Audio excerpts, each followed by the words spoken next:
Welcome to Whiskey's Journey. My name is Peter Fasciano, and today's Friday, which means it is another one of my Friday series videos. This one, I am doing my Friday flight fights. I am lining up a certain type of whiskey within my collection. I'm going to nose them, taste them, and then rank them in order in which I like them. I'm doing this to figure out what is my favorite whiskey within my collection. I'm doing 3 different types of whiskeys. I'm doing 2 scotches, peated and unpeated, and then I'm doing single barrel bourbons. Actually, this is part 2 of my single barrel bourbons. I'm just doing bourbons in general. So today I'm doing my single barrel bourbons part 2. I've got 5 bottles, so let's go ahead and jump into this and show you what I am going to be tasting. Bottle number 1, glass number 1 is going to be Baker's 7. This Baker 7, 107 proof. It looks like mine was bottled on February of 2014. This is making it 8 years and 7 months. I paid $57.99, and I'm in Phoenix, Arizona, if you don't know. That's going to be in glass number 1, and I just have these little labels on the bottom. At the very end, I'm going to attempt to guess what's in the glasses after I have ranked them from my favorite to my least favorite. Bottle number 2, this is going to be Wild Turkey Kentucky Spirit. This one is bottled 8/30/19, coming out of Warehouse F, Rick number 22, and I paid, what did I pay here? I paid $84.99. It sounds like it's a little bit expensive, and this is 101 proof. That's going to be in glass number 2. Glass number 3, bottle number 3, I was debating on which Buffalo Trace product to put in here. I thought maybe I was going to throw in the single barrel, the benchmark single barrel, but at the last second, I swapped it out for Hancock's President's Reserve. This is 88.9 proof. I paid $69.99, and I don't think there's anything else to say about that one. So that one's going to be in glass number 3. Glass number 4, I recently did a review on this one. So I got bottle number 4. This is my Old Forester. This one is the Master Distiller Selected. It's coming in pretty hot, 128.3 proof.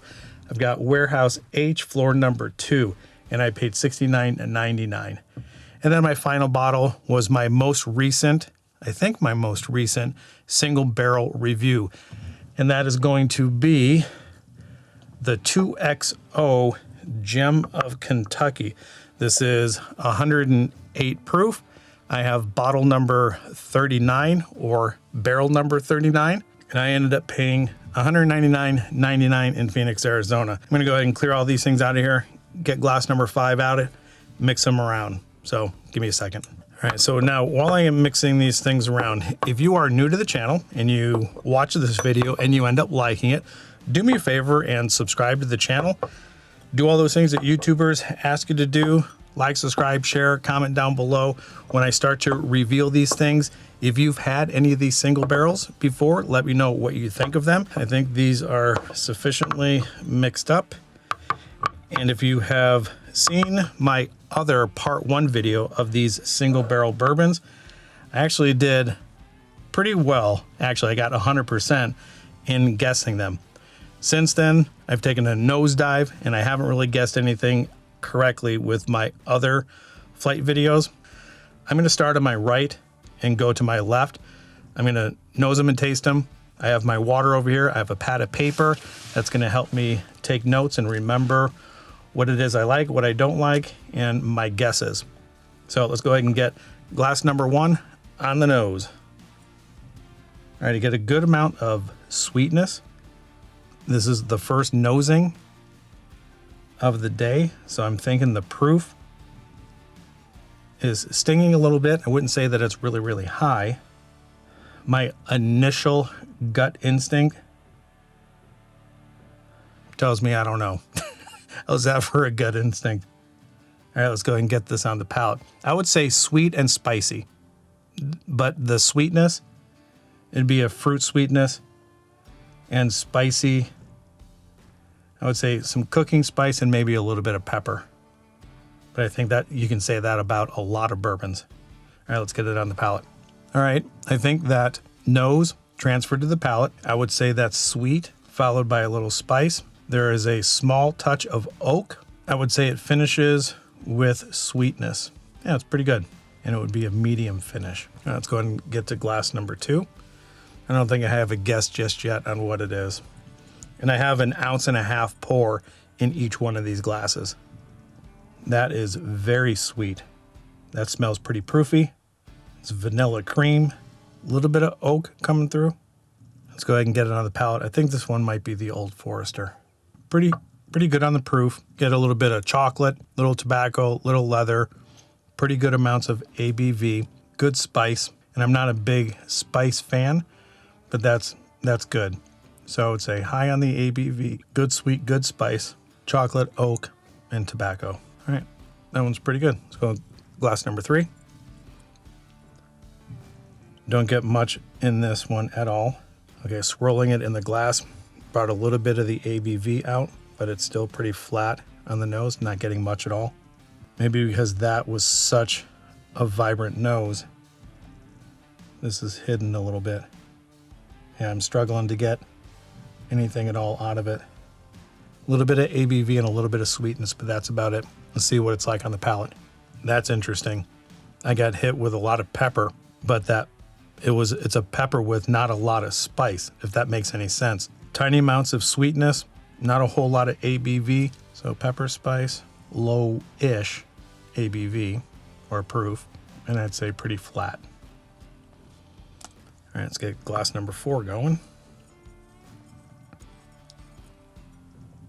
Glass number 4 is a little sweeter. My initial thought, maybe President's Reserve. Maybe that sweetness is a little bit grapey. Not a whole lot of spice. Not a whole lot of ABV. Let's go ahead and get it on the palate. So sweet. Oh, maybe that ABV is up there a little bit. So sweet spice. And yeah, I got a little bit of effervescence tingling on the tongue. Medium ABV. Oh, finishes a little bit bitter. Still pretty good though. All right, let's get this last one on the nose and on the palate. All right, that's one a little bit flat as well. Don't get much. All right, so everything that I thought I was gonna get on the nose and on the palate with everything, I'm not getting any of that. I guess that's why you do blinds. They throw you for a loop. Okay, I'm not getting much on the nose. I think it was this one that I wasn't getting much after I came off of this one. Okay, the second time in there or third time in there, maybe I get a little bit of sweetness. And maybe this one now smells like President's Reserve. Has that Buffalo Trace grapiness. I'm all over the place. Let's get this on the palate. Sweet, spice, low-ish ABV. Man, that one too. A little bit bitter. Not bad. I don't think any of these are bad. So what I'm going to do here is go back the other direction. I'm going to speed this part up. I'm going to rinse a little bit more, get a little bit more notes taken down, rank them, guess what they are, and then we'll call this good. I'll be right back.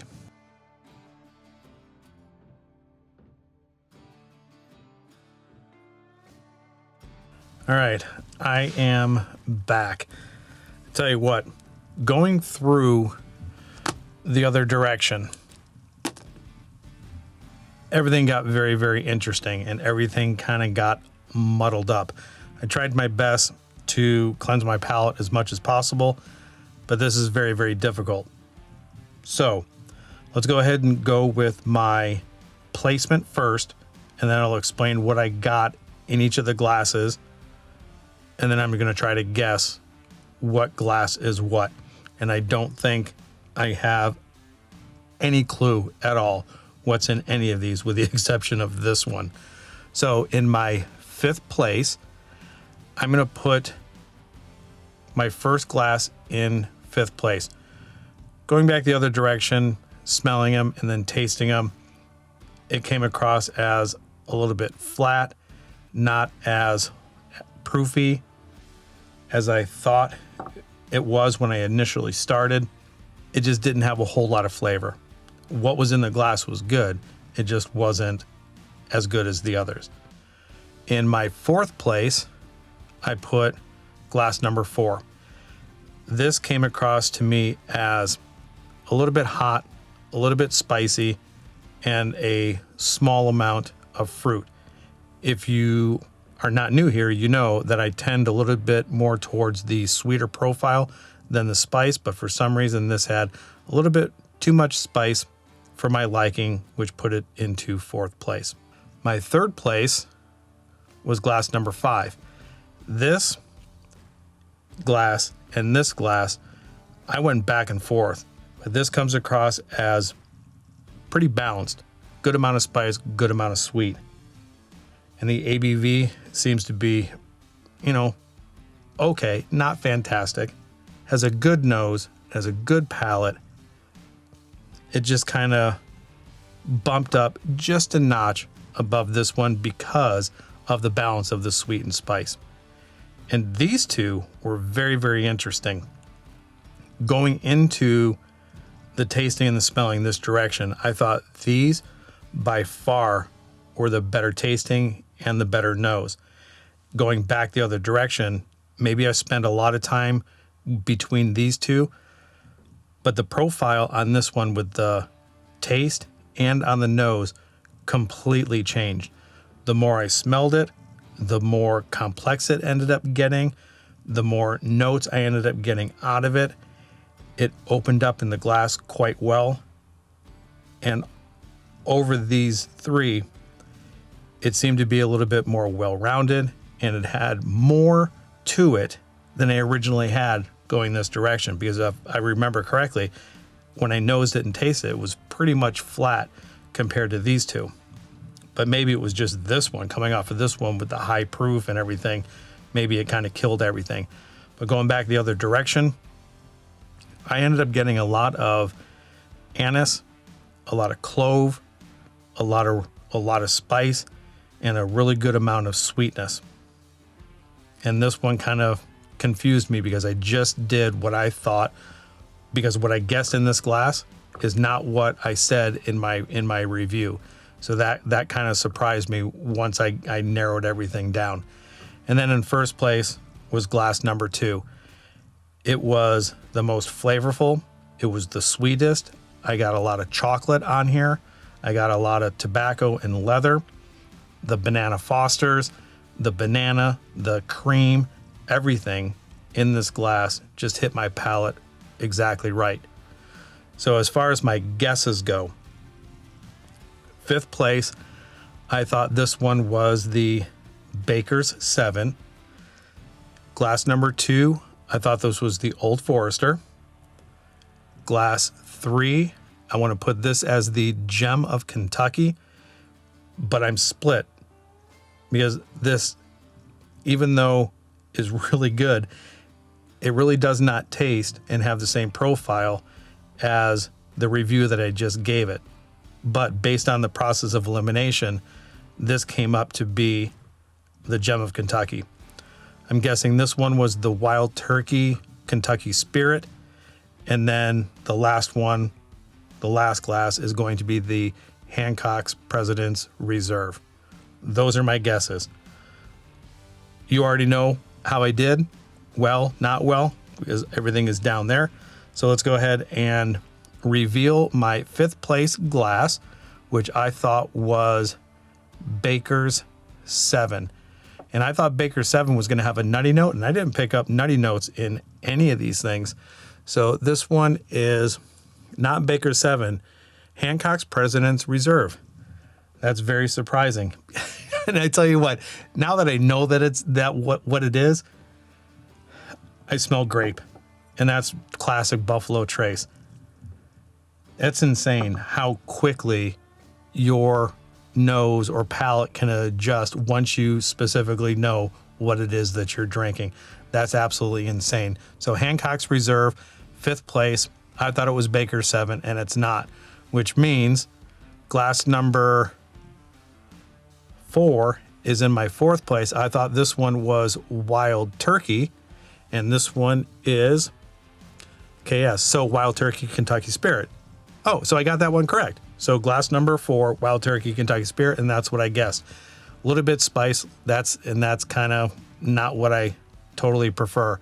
So glass number 3, I thought was Hancock's Reserve, Hancock's President's Reserve, and obviously it's not. This is Baker's 7.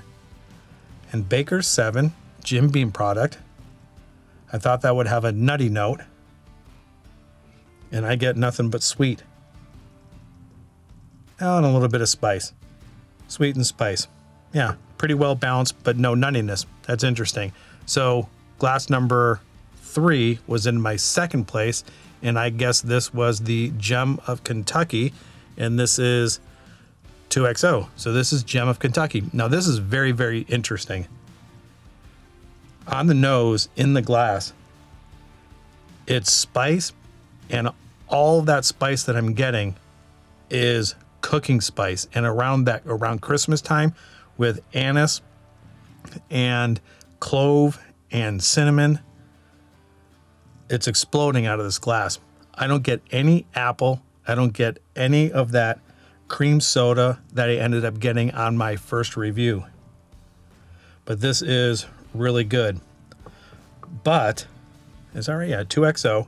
But nothing compares to the Old Forester, and that's what I guessed, Old Forester. There's no mistake, the Old Forester palate and the nose. It's very distinctive. With me, I get a ton of banana. It's very creamy, good amounts of chocolate, vanilla, leather, oak. This is just absolutely fantastic. So Old Forester is going to now move on to the next round, where it's going to be matched up with all of the winners from my previous videos. Not all of the winners. It's gonna be matched up to the winners of my bourbon videos. And before I leave, I'm gonna go ahead and blend these together just to see what the blend's gonna look like. I'm gonna put it into a clear Glencairn, mix it, let it sit for a little bit, nose it, taste it, and then see what the blend is gonna be like. I understand that prices are going to be all over the place wherever you're at in the world. Availability is also going to be one of those things that kind of interferes with stuff. But just in general, let me know what you think of these 5 bourbons, these single barrel bourbons. I get oak, I get spice, that Old Forester is in here. I get a little bit of banana, vanilla, cinnamon. Yeah, everything that I got in all these glasses is definitely coming through in this one. All right, let's get it on the palate. I get an immediate hit of tobacco, good amount of ABV. Then that spice kicks in, little barrel bitterness on the side of the tongue. Hits the back, it gets sweet again. It's like sugary sweet. Yeah, I'm gonna have to get another sip there. That's very interesting. Now on that nose, it does smell a little bit of a dusty peanut shell. That's very interesting. Well, my mouth is watering, if that's any indication that it's good. Yeah, it smells really good. Let's get that second sip down. All right, a little bit of juicy fruit gum, barrel tannin, oak, cinnamon spice, touch of banana, the clove, and those really spicy cooking spices are not coming through that I thought they would, especially with the 2XO, with that being so dominant. Yeah, this is good. I don't really necessarily know if it is better than my top 3. No, I would put this under all of them individually. I mean, it's fine, but it's not necessarily better than the individual components. So that's where I'm going to leave it. Wherever you're at in your journey, I hope you are enjoying it. Again, let me know what you think about all of these individual single barrel bourbons. If you have a variation of them, let me know what you think down below. And until the next time, we'll talk to you later. Bye.